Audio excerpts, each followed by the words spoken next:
In this video, we learn how to draw the Lewis dot structure of a polyatomic molecule that has more than one central atom, and then we use VSEPR theory to predict the shape of the molecule around each one of the central atoms. So the molecule of this example is going to be acetic acid, which has this formula, CH3COOH.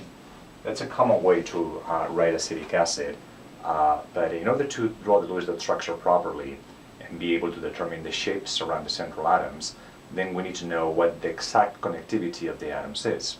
And it turns out that for acetic acid, that is as follows.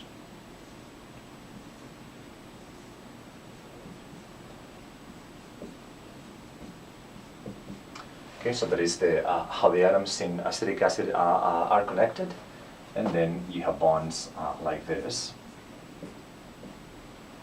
Right, so we're ready now to start counting valence electrons and then determine the Lewis dot structure of this molecule. All right, let's see if we can count all of the electrons. We have 4 hydrogen atoms. That means that we have 4 valence electrons. And then we have 2 carbon atoms. Each contributes 4. So then we'll have 8 valence electrons from the carbons. And then we have 2 oxygen atoms. And they contribute 6 electrons per atom. So that is a total of 12 electrons. That means that we have, with all of the atoms, 24 valence electrons to play with. All right, so we already have here the single bonds between connecting the atoms. So that is 1, 2, 3, 4, 5, 6, 7. 7 bonds, that's 14 total electrons. So that means that we have 10 electrons left to place as lone pairs in the atoms. Okay, notice that here we have various terminal atoms and various central atoms, right? So all of the H's are terminal atoms, and then we have that this oxygen is also a terminal atom. Then there's 3 central atoms, right? The 2 carbons are central, and this oxygen is also central. So when we start to place these valence electrons, we use the terminal atoms first, and of course you can't put any lone pairs in the hydrogens, so then we have to start with this oxygen atom, right? And we can place up to 6 electrons in 3 lone pairs, and that means that I have 4 electrons left over. All right, so now I have a choice about where to put these electrons in the central atoms, right? And then I have carbon and oxygen. I know that oxygen is more electronegative than carbon, so that's where the lone pairs will go. All right, so we have 1, 2, 3, 4. That completes the octet, and that completes all of our valence electrons. This is the structure that we arrive at after we place all of the valence electrons either as bonds or lone pairs. Now the next step is to verify whether we have a complete octet for every atom in this molecule. In the hydrogens we don't need octets, we just need duets, and they all have duets. All right, so let's try to take a look at the rest of the atoms. Okay, we'll look at this oxygen, and you have 2, 4, 6, 8. That has a complete octet. This oxygen atom, 2, 4, 6, 8, complete octet. We take a look at this atom, 2, 4, 6, 8, octet. And if we take a look at this atom, we have 2, 4, 6. That doesn't have an octet. Okay, so somehow we're going to have to engage some of these lone pairs and place them as a double bond in order to be able to complete the octet of that particular carbon atom. Right now I have 2 choices. I can use a lone pair of this oxygen atom or a lone pair of that oxygen atom. And we can see each one in turn. Okay, so if I choose this lone pair to place it like here, now everybody has an octet. Okay? Which is nice. That's an octet, that is an octet, and again, that is nice. But there is a problem here, and that is when you take a look at the formal charge of oxygen, you would have that there's 2 electrons, 3, 4, 5 electrons in the molecule versus 6 electrons in the valence. That will place a +1 charge, okay, in front of that oxygen. And then you actually would have a -1 charge for that oxygen, right? So these formal charges are not zero. The question is whether we can draw a different Lewis dot structure that minimizes these formal charges, right? So I can go back and see if using a lone pair of this atom to form the double bond and complete the octet of this carbon would be a Lewis dot structure that is has lower formal charges, right? So I take this lone pair, put it right here.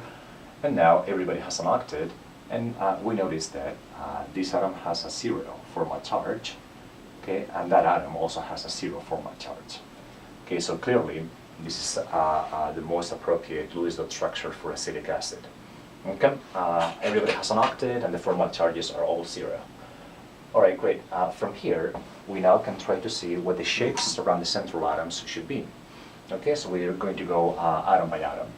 We take a look at this atom and we notice that there's 4 groups of electrons. That means that the electron group arrangement is tetrahedral. And because all of the groups of electrons are bonds, we can actually say that the environment around this carbon atom would be tetrahedral. Okay? We can take a look at this atom right now. We can take a look at this one if you want to, that atom. Okay, and you have 1, 2, 3 groups of electrons. So that means that the electron group arrangement will be trigonal planar. And because all of the groups of electrons are bonds, the shape around that carbon atom will also be trigonal planar. Okay? Then we come to the last atom, and then we have here that you have 1, 2, 3, 4 groups of electrons. So the electron group arrangement will be tetrahedral, but 2 of those 4 groups of electrons are lone pairs. And what that means is that the shape of these bonds, the arrangement of these bonds around that oxygen atom would actually be bent or V-shaped. Okay, so we can use that knowledge, the fact that this is tetrahedral, that is trigonal planar, and that is bent, to then try to draw a more faithful structure of this acetic acid that again represents a little bit reality. Right, so we can have this, then we can draw this molecule like that. That will be your O, then you can draw this. May actually do this slightly differently. You can have this here, and then that, and then that, that, and that. All right, so this will be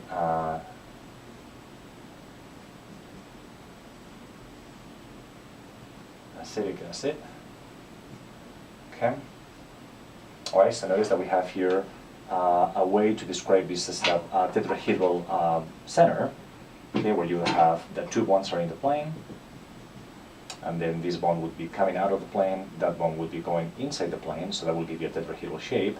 Notice that these, all of these bonds are in the plane of the whiteboard, and the angles are approximately 120 degrees. And finally, what we have here is a bent environment around this oxygen atom, okay, because this atom should be tetrahedral. The electron group arrangement is tetrahedral, but then we only have 2 bonds, which means that that's bent. Okay, so that would be a representation of acetic acid. Again, trying to get as close as possible to reality. If you want to complete here the octets and make sure that this still is a good Lewis dot structures, that's what you would draw. Okay? So in this video we have learned how to take a look at a polyatomic molecule that has more than 1 central atom, and then draw the Lewis dot structure, and then figure out what the shapes are around all of the central atoms in the molecule.